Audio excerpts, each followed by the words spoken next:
نحمدہ ونصلی علی رسولہ الکریم اما بعد فاعوذ باللہ من الشیطان الرجیم بسم اللہ الرحمن الرحیم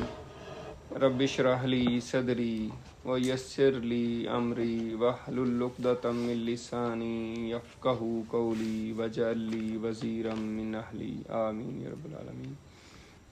سورۃ البقرہ ہم پڑھ رہے ہیں۔ آج ایک ہی آیت کا ہم مطالعہ کر سکیں گے، آیت نمبر 114۔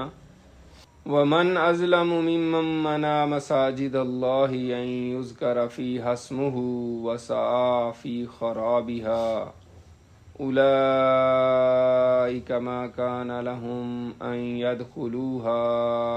إِلَّا خَائِفِينَ لَهُمْ فِي الدُّنْيَا خِزْيٌ وَلَهُمْ فِي الْآخِرَةِ عَذَابٌ عَظِيمٌ۔ صدق اللہ العظیم۔ پچھلے جو ہم نے آیت پڑھی تھی جس میں ہم نے پڑھا تھا وَقَالَتِ الْيَهُودُ لَيْسَتِ النَّصَارَىٰ عَلَىٰ شَيْءٍ وَقَالَتِ النَّصَارَىٰ لَيْسَتِ الْيَهُودُ عَلَىٰ شَيْءٍ، کہ یہودی کہتے تھے کہ عیسائیوں کی کوئی حقیقت نہیں، کوئی دین نہیں، اور عیسائی کہتے تھے کہ یہودیوں کی کوئی حقیقت نہیں ہے۔ اور پھر اسی طرح کی بات جو ہے نا مشرکین مکہ نے حضور پاک کے بارے میں نعوذ باللہ کہی تھی کہ یہ بے دین ہو گئے ہیں۔ اب یہاں پہ مسجدوں کی بات ہو رہی ہے اور اس میں روکنے سے، اللہ کا ذکر کرنے سے روکنے سے بات ہو رہی ہے، تو پچھلی آیت کے ساتھ اس کا کیا لنک ہے، کیا ربط ہے؟ تو ربط یہ ہے کہ بات یہ بتائی جا رہی ہے کہ جو لوگ اس طرح کے دعوے کر رہے تھے کل کو کہ جناب فلاں بھی کوئی حقیقت نہیں ہے، وہ بھی صحیح نہیں ہے، ہم ہی صحیح ہیں، اور نعوذ باللہ حضور پاک کے بارے میں بھی وہ یہ کہہ رہے تھے، اور خود عمل کیا کر رہے ہیں کہ اللہ کے گھر سے ہی اللہ کے بندوں کو روک رہے ہیں۔ اب اس آیت میں جو ہم پڑھیں گے اس کی تفصیل میں ابھی بیان کروں گا، کس طریقے سے مشرکین مکہ نے پھر حضور پاک صلی اللہ علیہ وسلم کو روکا ہے۔ تو ان کو یہ اصل میں بات بتائی جا رہی ہے کہ تم تو یہ دعوے کر رہے ہو اور تم تو اللہ کے گھر میں طواف کرنے سے اور وہاں پہ نماز پڑھنے سے لوگوں کو روک رہے ہو، اور کہتے ہو کہ ہم بڑے دین پہ ہیں۔ تو یہ کون سا دین ہے؟ اور اسی طرح یہود و نصارہ کے حوالے سے بھی پوری تفصیل آگے آ رہی ہے۔ تو اس وجہ سے یہاں بتایا جا رہا ہے جو کہ وَمَنْ أَظْلَمُ مِمَّنْ مَنَعَ مَسَاجِدَ اللَّهِ أَنْ يُذْكَرَ فِيهَا اسْمُهُ وَسَعَىٰ فِي خَرَابِهَا، کہ اس شخص سے بڑا ظالم کون ہے جو اللہ کے گھروں میں اس کا ذکر کرنے سے منع کرے اور اس کی یعنی اللہ کے گھروں میں خرابی کی کوشش کرے۔ تو اس حوالے سے اس آیت کا جو شان نزول ہے وہ امام ابن کثیر کے نزدیک بھی اور کئی مفسرین کے نزدیک وہ یہی ہے کہ حضور پاک صلی اللہ علیہ وآلہ وسلم نے جب خواب دیکھا کہ آپ عمرہ کر رہے ہیں تو آپ نے صحابہ کرام سے کہا کہ عمرہ کرنے جانا ہے۔ 6 ہجری کا واقعہ ہے یہ تاریخیں بھی تھوڑی سی یاد رکھنی چاہیے۔ بعض اسکالرز میں دیکھتا ہوں وہ پھر کوئی کچھ تاریخ بتا رہا ہوتا ہے، کوئی 8 ہجری، 6 ہجری کو یہ واقعہ ہوا ہے، اور 6 ہجری کے بعد پھر 7 ہجری کو، یہ 6 ہجری میں انہوں نے پھر روک دیا، میں ڈیٹیل بتا رہا ہوں، پھر 7 ہجری کو آپ نے عمرہ کیا، اور پھر 8 ہجری کو مکہ فتح ہوا، 9 ہجری کو پھر جو ہے نا مشرکین مکہ کو خانہ کعبہ کا حج کرنے سے روک دیا گیا، اور 10 ہجری کو پھر آپ نے حجۃ الوداع کیا ہے۔ تو اس طرح پھر 11 ہجری کو آپ کا وصال ہوا۔ تو اس طرح سالوں کی ترتیب پتہ ہونی چاہیے۔ بہرحال اس کا شان نزول یہی بیان کیا گیا کہ جب آپ صلی اللہ علیہ وسلم نے خواب دیکھا، آپ نے صحابہ کرام کو کہا کہ عمرے کے لیے جانا ہے، تو 1400 کے قریب صحابہ کرام آپ کے ساتھ تیار ہو گئے، اور جب یہ حدیبیہ کے مقام پر پہنچے تو مشرکین مکہ نے اپنی جاہلیت کی جو غیرت تھی، جاہلی غیرت، قرآن مجید میں آتا ہے جہل حمیت الجاہلیہ، یعنی جاہلی غیرت، مطلب ایک ہوتا ہے نا کہ ویسے صحیح غیرت ہو کسی چیز پہ، ایک ہوتا ہے کہ ویسے ہی یعنی تکبرانہ کہ نہیں جی ہاں ہم نے نہیں یہ کام کرنے دینا، بے شک صحیح ہے۔ تو اس پہ آ کے انہوں نے مسلمانوں کو اور حضور پاک کو روک دیا کہ آپ نہیں اندر آ سکتے مکہ میں، ہم نہیں آپ کو داخل ہونے دیں گے۔ اور بڑی اس پہ پھر کنورسیشنز ہوئیں، بڑے سیشن ہوئے، بڑے لوگ انوالو کیے گئے، اور بڑی ڈیٹیل ہے اس کی، سیرت النبی کی اگر آپ کوئی بھی کتاب دیکھیں گے تو اس میں مختلف لوگوں کی انوالومنٹ ہے، مختلف قبائل کے سردار انوالو ہوئے، اور معاملہ چلتا رہا۔ آخر کار پھر سہیل بن عمر جو ہیں، جو بعد میں مسلمان ہو گئے، تو انہوں نے پھر جو ہے نا آ کے حضور پاک صلی اللہ علیہ وسلم کے ساتھ معاہدہ کیا تھا، اور اسی میں حضرت عثمان غنی کی شہادت کا واقعہ بھی بڑا مشہور ہو گیا، اور اس پہ پھر آپ نے بیعت بھی لی صحابہ سے، جس کو بیعت رضوان کہتے ہیں، بڑی مشہور ہے، اور اس کے بارے میں بھی اللہ تعالیٰ نے کہا کہ اللہ تعالیٰ ان سے راضی ہے۔ تو یہ سارا جو واقعہ ہوا ہے، تو یہ آیت پھر اس موقع پہ نازل ہوئی جب انہوں نے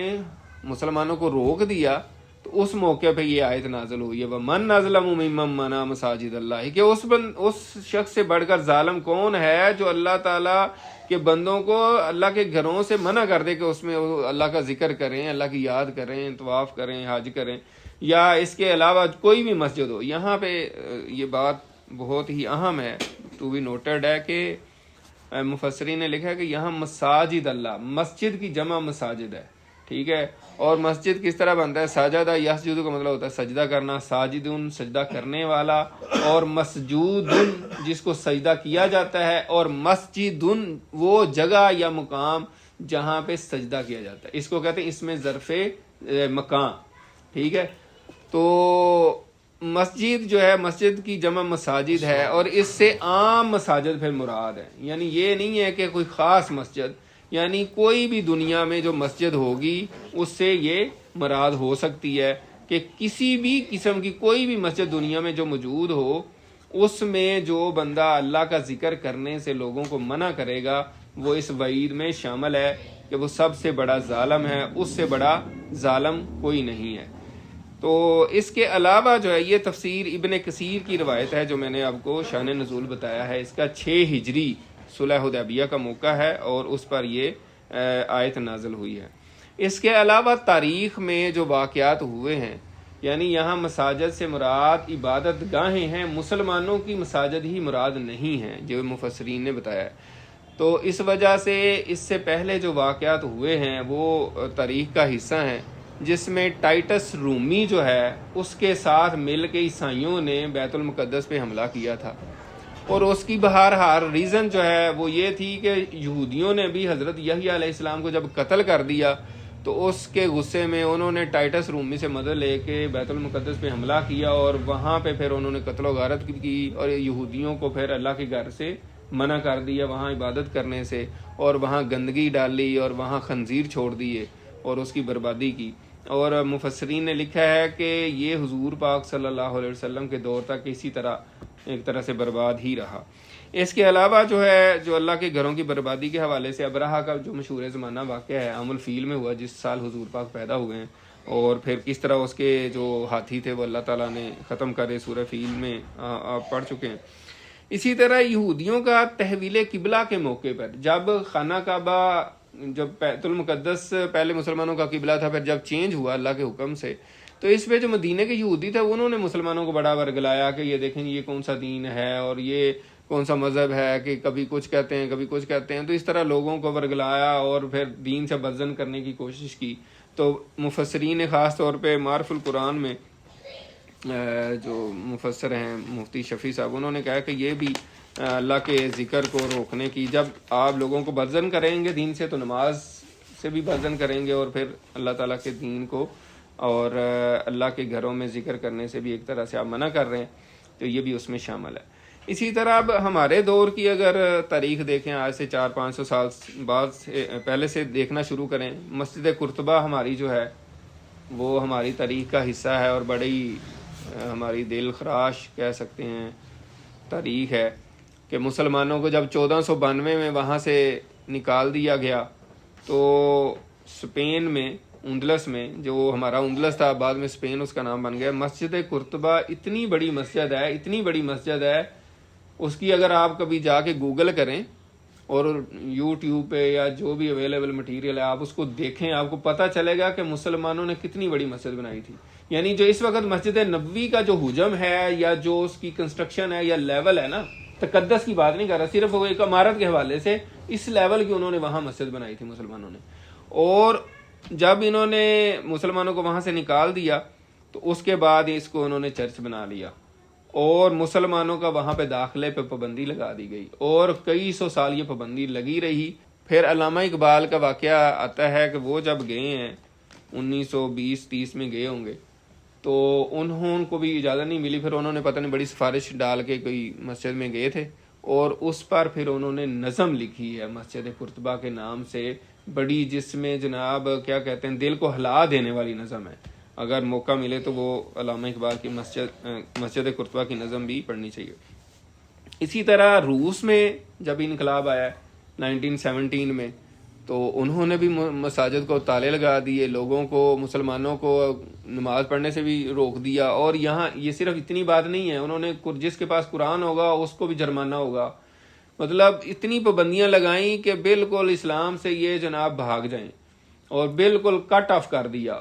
اور ان لوگوں نے پھر اپنی جنریشنز کو کس طرح بچایا، یہ ایک علیحدہ سے ایک سٹوری ہے. اگر آپ اس پہ بھی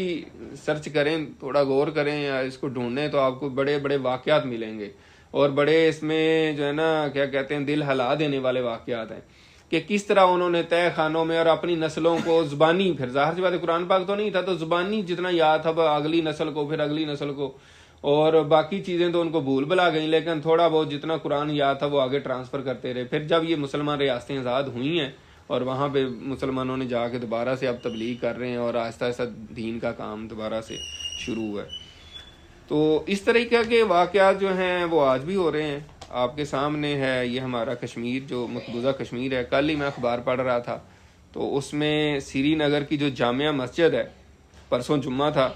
تو اس میں نماز جمعہ سے روک دیا گیا ہے ان کو، اور ہزاروں مسلمان جو ہے وہ پریشان ہوئے ہیں. انہوں نے تالا لگا دیا، انتظامیہ نے نماز جمعہ نہیں پڑھنے دیا، اور خود کو وہ کہتے ہیں ہم بڑے جمہوریت اور پتہ نہیں ہم دنیا کے وہ چیمپئن ہیں. اور اس کے علاوہ جو بیت المقدس میں آج کل جو مسلمانوں پر ظلم و ستم ہو رہا ہے وہ بھی ہمارے سامنے ہے. وہاں پہ مسلمانوں کے ساتھ جو وہاں پہ فلسطینی ہمارے بھائی ہیں، اور ان کو کس طرح وہاں سے روکا جا رہا ہے مسجد اقصیٰ سے. اور اس پہ ہی ہمارے جو اسلامی اسکالر ہیں وہ یہ کہہ رہے ہیں کہ عبادت گاہوں کو نشانہ بنانے والی یہ انسانی درندے کس طریقے سے مسلمانوں کو زد و کوب کر رہے ہیں. تو یہ سارے واقعات جو ہیں یہ صرف یہ بتا رہے ہیں کہ اللہ کے گھروں کو کون کون خراب کر رہا ہے اور اس کی بربادی کا سبب بن رہا ہے. تو ان کے لیے اللہ تعالیٰ نے کیا فرمایا کہ ان کے لیے دنیا میں بھی رسوائی ہے اور آخرت میں عذاب ہوگا ہی ہوگا. اب یہ تو ایک ظاہراً مسجد کی خرابی کی بات تھی، لیکن ایک مانوی خرابی بھی ہے. اب یہ نہیں ہے کہ کوئی بندہ جو ہے آپ کی مسجد کو تالا لگا کے بند کرے گا تو پھر ہی ذکر سے روک دے گا، کئی اور طریقے بھی ہیں. ٹھیک ہے، تو وہ مانوی خرابی کیا ہے؟ یعنی مسجد میں اللہ کا ذکر ہونے سے، ذکر سے مراد صرف یہ نہیں ہے کہ تسبیح پڑھنی ہے، یعنی آپ نے نماز پڑھنی ہے، قرآن پڑھنا ہے، اللہ تعالیٰ سے لو لگانی ہے. تو مسجد میں سب سے پہلے جانے کا اصل مقصد کیا ہے؟ اصل مقصد یہ ہے کہ ہم اللہ تعالیٰ سے ملاقات کرنے جاتے ہیں. ہم جیسے کسی کے گھر میں کسی شخص سے ملنے جائیں تو اس کے لیے ملاقات کرنے جاتے ہیں. اب میں مصطفیٰ صاحب ہیں، ان کے گھر جاؤں، میں ملاقات، یہ آگے سے ہوئی نا، وہاں پہ شور ہنگامہ ہو تو میں کیا فیل کروں گا؟ تو اللہ کا گھر جو ہے وہاں پہ جو اصل پرپز ہے وہ یہ ہے کہ ہم اللہ سے ملاقات کرنے کے لیے جاتے ہیں. لیکن اگر مسجدوں میں شور و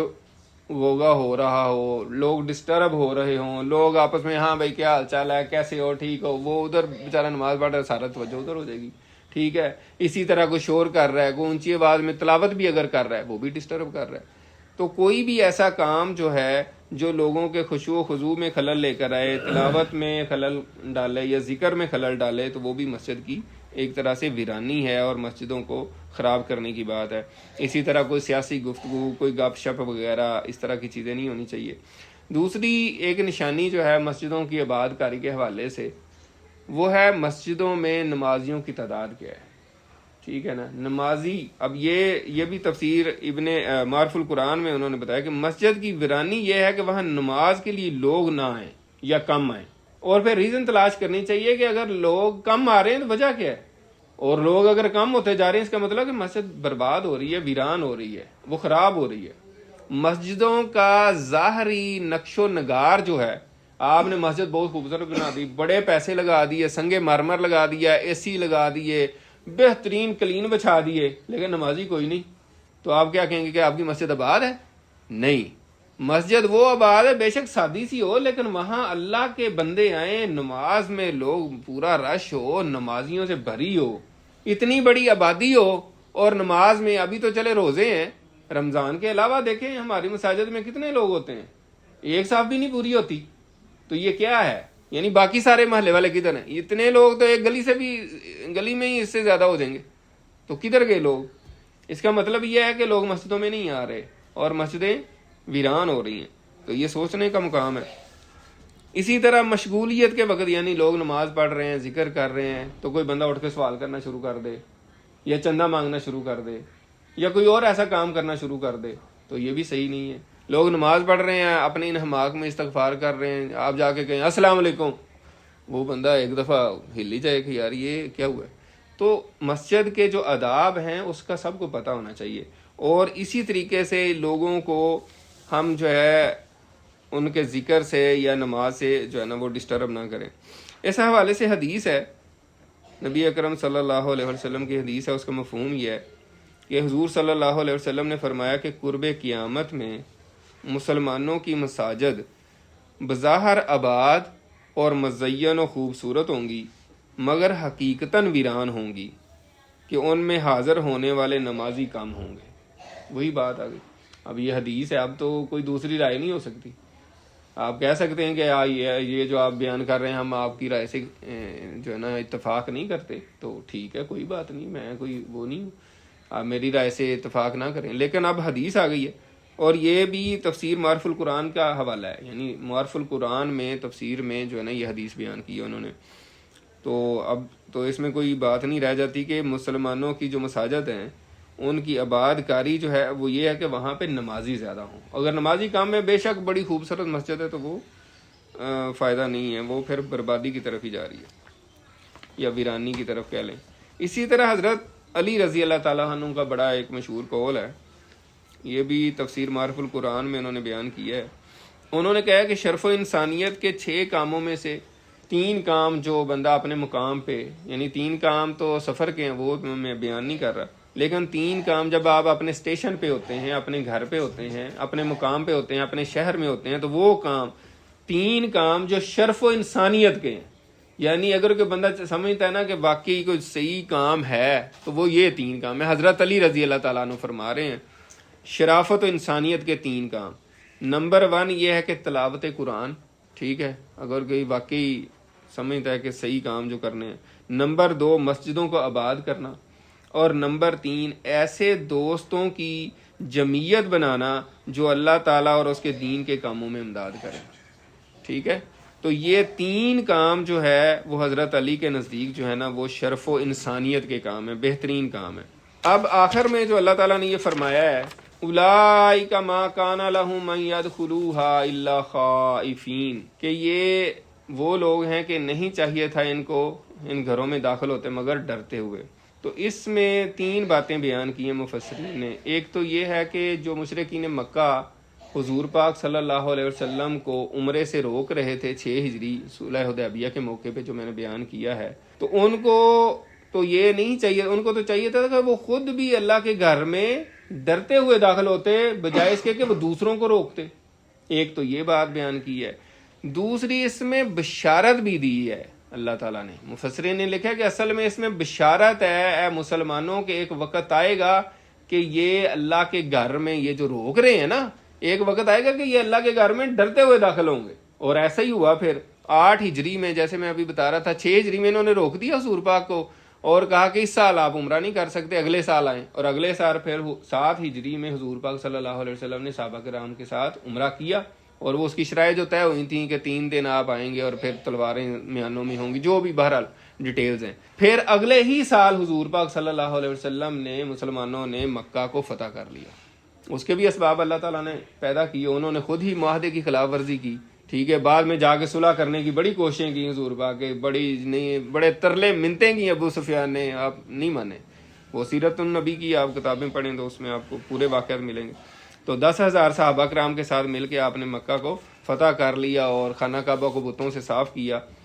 اور اس میں جو تصویریں بنی ہوئی تھی اس کو بھی ختم کیا۔ تو اس کے بعد پھر اس آیت کا جو میں بتا رہا ہوں، اس کے بعد پھر اگلے سال 9 ہجری میں اللہ تعالیٰ کے حکم سے نبی اکرم صلی اللہ علیہ وسلم نے مشرکین کو وہاں خانہ کعبہ میں حج کرنے سے، ننگا طواف کرنے سے منع کر دیا۔ اور سورہ توبہ کی آیت نمبر 28 میں اللہ تعالیٰ نے یہ حکم دیا، اس کا ترجمہ یہ ہے، مشرک لوگ نجس ہیں، اس سال کے بعد انہیں مسجد حرام میں نہ آنے دو۔ یعنی اللہ تعالیٰ نے یہ حکم دے دیا مسلمانوں کو، اور پھر اسی پہ عمل کیا گیا، اور پھر یہ اعلان کر دیا حضرت علی رضی اللہ تعالیٰ عنہ کو حضور پاک نے یہ حکم دے کے بھیجا۔ پیچھے حضرت ابو بکر حج کروانے کے لیے لوگوں کو لے کر گئے تھے 9 ہجری میں، تو پھر حضرت علی کو حضور پاک صلی اللہ علیہ وسلم نے بھیجا. جب یہ آیات نازل ہوئیں کہ جاؤ آپ پیچھے جاؤ اور وہاں پہ یہ اعلان کرو, اور وہاں پہ پھر یہ اعلان کیا گیا کہ آئندہ سال سے یعنی اس سال کے بعد 9 ہجری کے بعد کوئی مشرک جو ہے نا وہاں پہ نہیں آئے گا اور وہاں پہ حج نہیں کرے گا, کیونکہ وہ ننگے طواف کرتے تھے اور وہ نجس تھے, تو اللہ تعالیٰ نے منع کر دیا.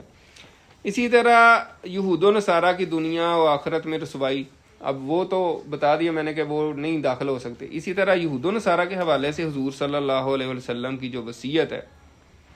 وہ بھی احادیث میں ریکارڈ ہوئی ہے, بیان ہوئی ہے. موطا امام مالک کی حدیث ہے, حدیث نمبر 892. نبی پاک صلی اللہ علیہ وسلم نے فرمایا, آپ نے وصیت کی کہ جزیرہ عرب میں 2 دین باقی نہ رہنے دیے جائیں, یہ آپ نے وصیت کی. اسی طرح بخاری شریف کی کتاب الجہاد میں حدیث نمبر 3053 ہے, آپ نے فرمایا کہ یہود و نصارہ کو وہاں سے نکال دیا جائے, جزیرۃ العرب سے یہود و نصارہ کو نکال دیا جائے. حضور پاک کے وقت تک یہ موجود تھے, تو آپ نے یہ وصیت کی. تو وصیت جو ہے نا, جب کوئی فوت ہونے والا بندہ جو ہے نا ایک بات کر کے جاتا کہ یہ میرے بعد کام کر لینا, تو الحمدللہ امت نے, ہمارے امت کے جو بزرگ تھے انہوں نے حضور پاک کی اس نصیحت پہ عمل کیا, اور حضرت عمر کے دور میں پھر ان کو یہود و نصارہ کو جزیرۃ العرب سے نکال دیا گیا. پہلے مدینہ سے تو حضور پاک کے دور سے نکال دیا گیا تھا, لیکن بعد میں پھر پورے عرب سے ان کو نکال دیا. اسی طرح امام مہدی کے وقت میں بھی دنیا کی رسوائی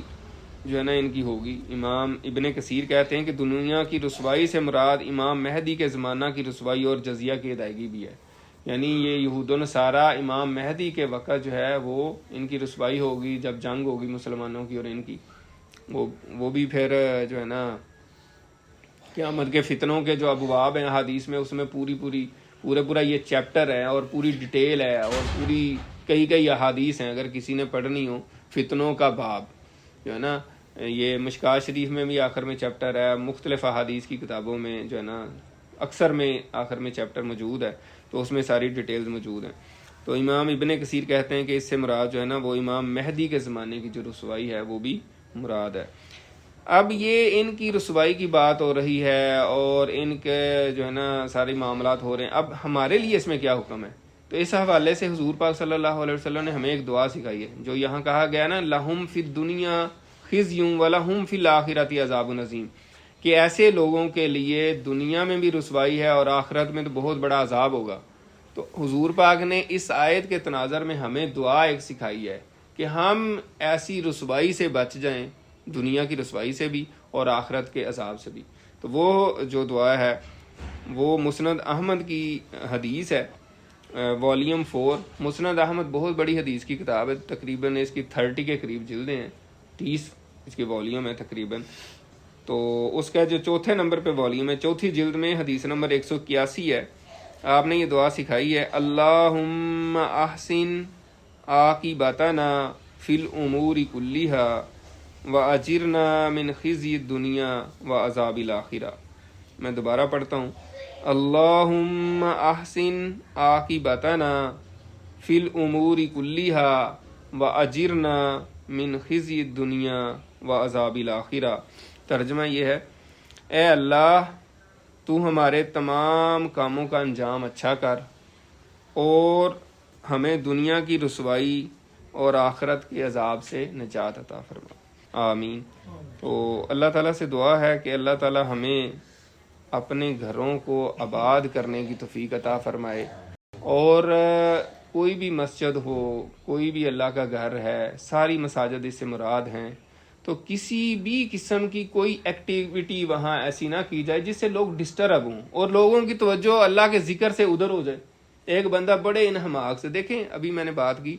کہ مسجد میں ہم جاتے ہیں اللہ سے ملاقات کرنے کے لیے ضروری ہے خشوع و خضوع ہو, کنسنٹریشن ہو, آپ کی توجہ فکس, آپ بالکل دنیا سے کٹ جائیں ایک دفعہ, پھر ہی اللہ تعالیٰ سے ملاقات ہوگی نا. یہ تو نہیں ہے کہ ہیلو کیا حال چال ہے, ادھر بھی لگے ہوئے ہیں, ادھر بھی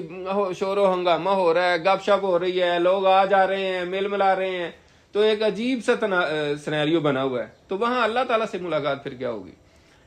اللہ سے ملاقات ہوتی ہے اللہ کے گھروں میں کہ سکون ہو, خشوع و خضوع ہو, لوگ انہماک سے بیٹھے ہوں, بالکل خاموشی ہو, ٹھیک ہے، جو بندہ جس ذکر میں، جس توجہ میں ہے، سجدے میں ہے، ذکر میں ہے، اس کو کوئی چیز ڈسٹرب نہ کر سکے تو پھر تو ٹھیک ہے. اگر ہر طرف یہ ایک افراتفری ہوگی تو پھر تو ظاہر سی بات ہے وہ بات نہیں بنے گی. تو اللہ تعالیٰ سے دعا ہے کہ ہم اللہ تعالیٰ کے گھروں کو آباد کرنے والے بنیں، اور اس کی کسی بھی قسم کی حقیقی بربادی یا اس کی جو ہے نا معنوی بربادی، کسی بھی اس میں ہمارا حصہ نہ ہو، بلکہ ہم اس کی آباد کاری میں شامل ہوں. دعا ہے کہ اللہ تعالیٰ ہمیں عمل کی توفیق عطا فرمائے. وآخر دعوانا ان الحمد للہ رب العالمین. سبحانک اللہم وبحمدک نشہد ان لا الہ الا انت نستغفرک ونتوب الیک.